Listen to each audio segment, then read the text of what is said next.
Goeiedag. Good day, fellow South Africans. And I've had a couple of really interesting email exchanges with a fellow in Eastern Europe. Now, we're talking about having a conversation soon on my live stream, but I need to find out more about his operation before I'll go to that step. But what is interesting is that, like with all countries, things are changing and evolving all the time. Now, the country we're talking about here is called Lithuania, and it sort of borders on Russia and borders on Poland. It's right on the eastern side of Europe. But it's a beautiful country, and the video I'll attach to this will confirm that fact for you. Beautiful farmlands. And the reason this guy contacted me is because he's seen my channel and he's seen the issues that white South Africans are facing, and he's put forward a proposal which I'm looking at very seriously, and he says I could describe my operation as private recruitment consultant, which is searching for local businesses in Lithuania which are in demand of highly skilled labor. 2, helping white South Africans to immigrate to Lithuania, having in mind that they will stay here and not move to another country in Europe after a year or so, which asylum seekers currently do. And he puts in brackets Muslims. There will be a renewed list of skilled workers' professions that are in demand released by our Public Labour Exchange Authority. And he's given me a link, which I'll put down below the video, which you can go and have a look at for yourself independently. But apparently this list of skilled workers will be up by the end of the month. Now, that's the end of December. They have also mentioned about liberalization of immigration process, which will potentially make it much easier for South African whites to come here. The business model is to change companies, not the candidates. So all of my services will be 100% free of charge. Okay? Which is not the case if one looks at South Africa today.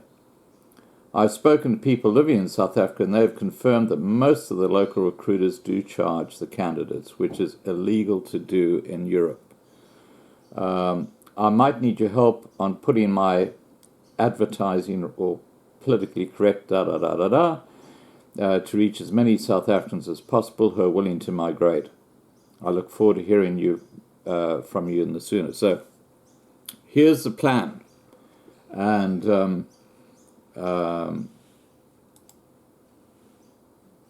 this is a shout out to Pavalis, who is the fellow who's involved in this recruitment operation.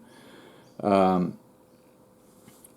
want to speak to him on Facebook for a while, so we can clarify exactly what it is that he is offering.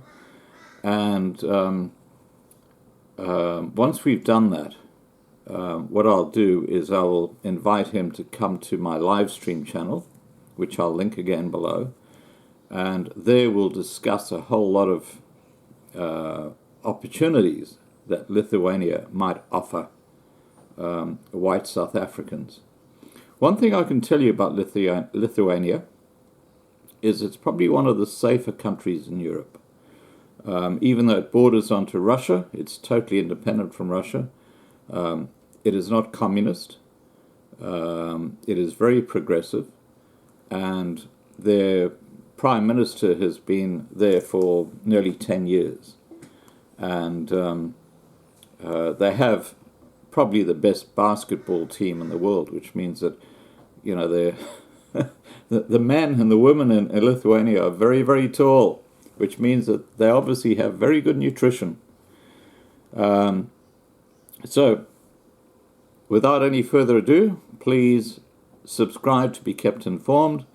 I will let you know in the next day or two how I go with, Pavlos. I'm sorry, Pavlos. Your name is foreign to me, but that's cool. But in the meantime, enjoy the video that's attached, and have a lovely day. Bye for now.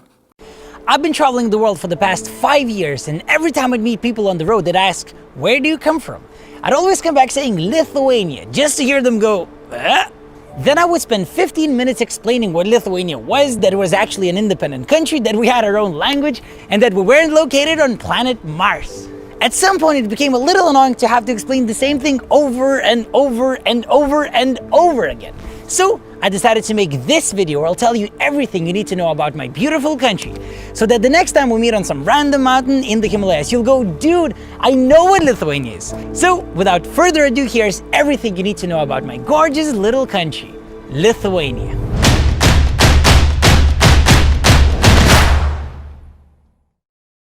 Over 2,000 years before Christ, the Baltic tribes occupied the lands of the current Baltic states. These Baltic people traded amber with the Romans and then fought the Vikings. In those times, only one small tribe was known as Lithuanians, but it was this tribe that consolidated the majority of the other tribes. This process accelerated under Grand Duke Mindaugas, who became a Christian, received a crown from the Pope, and became the first and the only king of Lithuania in 1253. After his death, the Grand Duchy of Lithuania fell back to pagan ways, leading to a centuries-long conflict with the Teutonic Knights. In the 14th century, ruled by Grand Duke Vytautas, Lithuania became the largest country in Europe, stretching from the Baltic to the Black Sea. In the 16th century, a new threat came from the east, with Moscow rapidly gaining power. In response, Lithuania and Poland formed a Commonwealth in 1569. However, the Commonwealth lost a series of wars, and in the late 18th century, the country was divided among the three superpowers of those times, with the main Lithuanian lands falling under Russian control. By 1865, printed Lithuanian language was banned. However, knygnešiai, literally book carriers, kept the Lithuanian language alive by smuggling banned books and setting up illegal schools in villages. Then, after World War I, Lithuania managed to once again become a free country called the Republic of Lithuania. The short period of freedom was cut short again by World War II. Initially, Lithuania was occupied by the Soviet Union, then the Nazi Germany, but eventually fell back to the hands of the Soviet Union again. In this era, hundreds of thousands of people were killed or expelled to Siberia in cattle carriages. The Soviet occupation lasted for 45 years and only ended in 1990. A massive independence movement was established and made it clear that not even the Soviet machine was able to suppress the Baltic people's will for freedom. One of the biggest achievements of the independence movement was called the Baltic Way, which was a peaceful political demonstration organized in 1989, when 2 million people joined hands, forming a 600-kilometer-long human chain through the Baltic countries, thus demonstrating unity in their efforts towards freedom. Finally, on the 11th of March 1990, Lithuania became the first Soviet-controlled territory to restore independence and has been a fast-growing country for the last 28 years. In the 21st century, Lithuania has become a super fun European country that's been run by an awesome woman president for the last 9 years. She's so cool that even the president of the United States of America fights for her attention by shoving people around. Where are your manners, Donald? What's happening? We are disputably known to be the geographical center of Europe. Sorry, Poland and Ukraine, you guys haven't built a memorial for the center of Europe, so I guess we are the center now. Right here. Yes.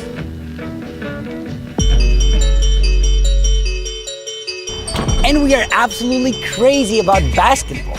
Most young kids try themselves out playing basketball, and some of them grow up to be great players, like Arvydas Sabonis, Žydrūnas Ilgauskas, and Jonas Valanciunas. Vesely, up fake, strong move! Even the Soviet Union's national basketball team at one point was comprised of 4 out of 5 Lithuanian starting players, and we are one of the only 3 teams in the world that have beat the United States at the Olympics after 1990. Foul, Odom, and the United States has lost to Lithuania.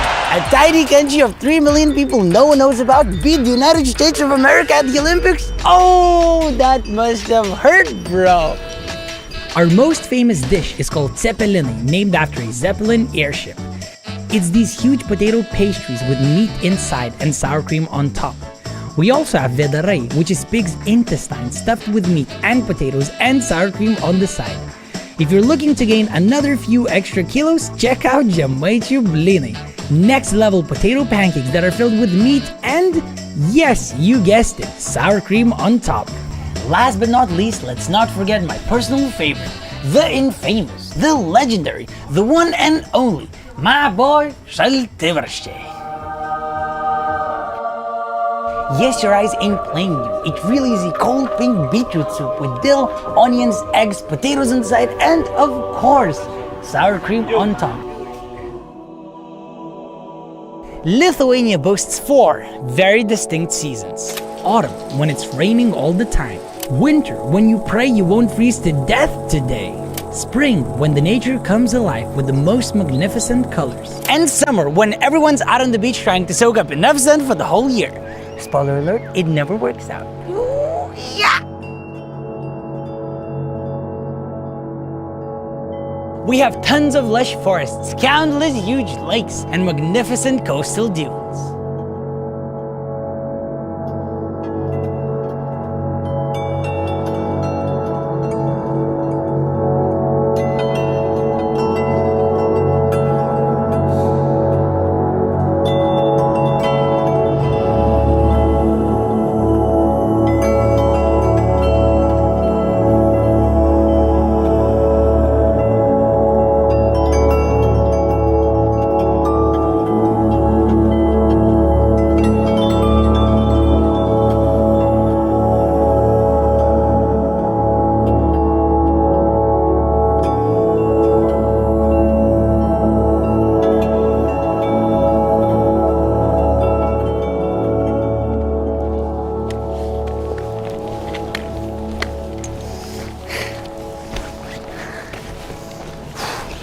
Also, don't forget to bring some next level hiking gear, because our tallest mountain reaches the elevation of 294 meters above sea level, making us one of the flattest countries in the world. Hey, that's it. That's the highest part in the country, right here. Snow-capped mountains, I'm above the clouds. What's happening? Oh! Let's try to make friends with the horse. We should become friends on Facebook now. I don't want to sound like I've got purple glasses on, but there are quite a few other really interesting facts about Lithuania that I thought you should know. Our capital, Vilnius, is one of the very few capitals in the world that you can fly a hot air balloon over. Apparently. Linguists say that of all the languages spoken today, Lithuanian is the closest to ancient Sanskrit, making it one of the oldest languages in the world, and also super difficult. Vilnius University was established in 1579, making it the oldest university in Eastern Europe. We also boast one of the fastest internet speeds in the world, and are sometimes referred to as the Northern European capital of tech startups. If your mouth is wet for that cold pink soup, and you want to get beaten by first graders in the game of basketball, or visit the very disputable, yet we have the monument so not that disputable, geographical center of Europe, come visit Lithuania. These are my top favorite touristy places you should explore. First, the Castle of Trakai. It's a massive medieval castle situated literally in the center of a large lake, just outside our capital Vilnius. This castle was built by Vytautas the Great when Lithuania was the largest country in Europe and was the political center for the whole country. The Hill of Crosses, a UNESCO World Heritage Site in the north of Lithuania that features over 100,000 crosses from all around the world and looks absolutely magical. Sand dunes of Nida, the only sand dunes in the whole country that are so beautiful and desert-like, they make you stop and wonder, where the camels at? And finally, the place where I was born, the one and only, another UNESCO World Heritage Site, the old town of Vilnius. It's one of the largest surviving medieval old towns in Northern Europe that features an absolutely legendary cathedral, a gorgeous castle tower, the Hill of Three Crosses, the Republic of Užupis, and tons of other cool spots.